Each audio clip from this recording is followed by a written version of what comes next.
Picture this for a moment. Laws dictate you must physically be inside the state of New York to invest in the stock market. You're no longer allowed to get on the phone, call your broker, or get online to buy or sell stocks because them actions are now illegal. So what do? We deal with people that run their own version of the stock market, where nobody is over there to oversee the operation. If you win, you might get paid. If you lose, you better pay, or they're coming after you and possibly your family. Now you might say, hey, this sounds a little harsh. This market would never exist. Well, this market does exist. People in America call it sports betting. Today I'm going to be talking to you why I feel sports betting should be legalized in America. I'm going to be discussing with you the legal side of sports betting, the illegal side and how and where it occurs, and lastly, how we can benefit if sports betting was legalized across America. So let's dive into the world of sports betting. There are only 4 states where you're allowed to bet on sports in America where it's legal. That's Nevada, Delaware, Oregon, and Montana. With Nevada bringing in the majority of the action because of Las Vegas. The other 3 states, they simply just have sports betting here and there at your local horse tracks. According to the Nevada Gaming Commission, $3.2 billion was wagered in sports bets in their casinos in 2011. Of that, 41% was placed on football.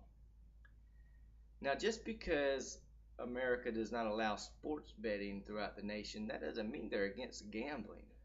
There are 46 states where gambling is legalized, where there's already casinos in place, and gambling occurs every day. So if we did decide to legalize sports betting, this would be a very easy transition. All the groundwork's done. The casino's are already there. Just simply put a sports book in there and you're good to go. Alright, so now we have talked about the legal side of sports betting. Let's talk about the illegal side and how and where it occurs. Online gambling and sports bookies, they are easily accessible to every person in America. According to CNBC.com, $80 to $100 billion is illegally wagered on NFL every year. That is 75 times more than the legal side of betting. Now, most of your online betting is going to occur in the Caribbean islands. And all we're doing by doing this is simply making other countries richer. William Saul wrote an article called Sports Gambling in America. He wrote, it is safe to say that student bookies are present at every college and university.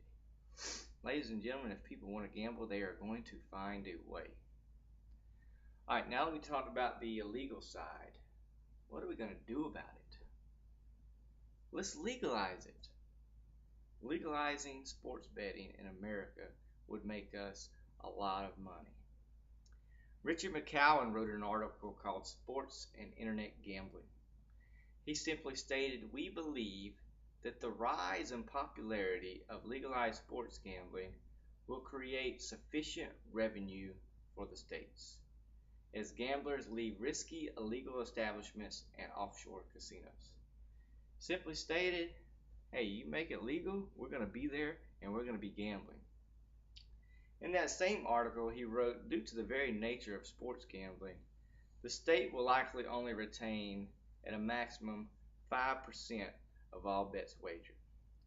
So what he means is he wants to tax it 5%. So if you place a $100 bet, it's now going to be $105 with 5%, the $5 going to the state. 5% may not sound like much, but let's use 2011's numbers for examples. 3.2 was wagered on the legal side. 240 billion was wagered on the illegal side.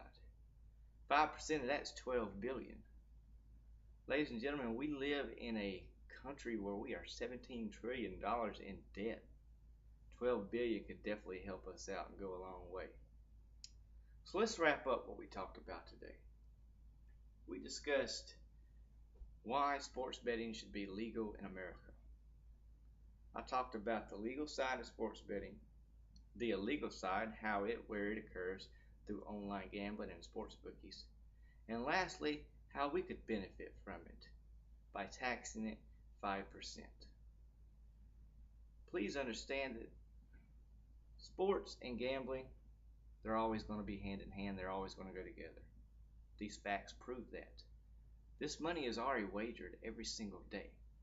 All I am doing is simply saying it is time that we finally benefit from those wagers being placed.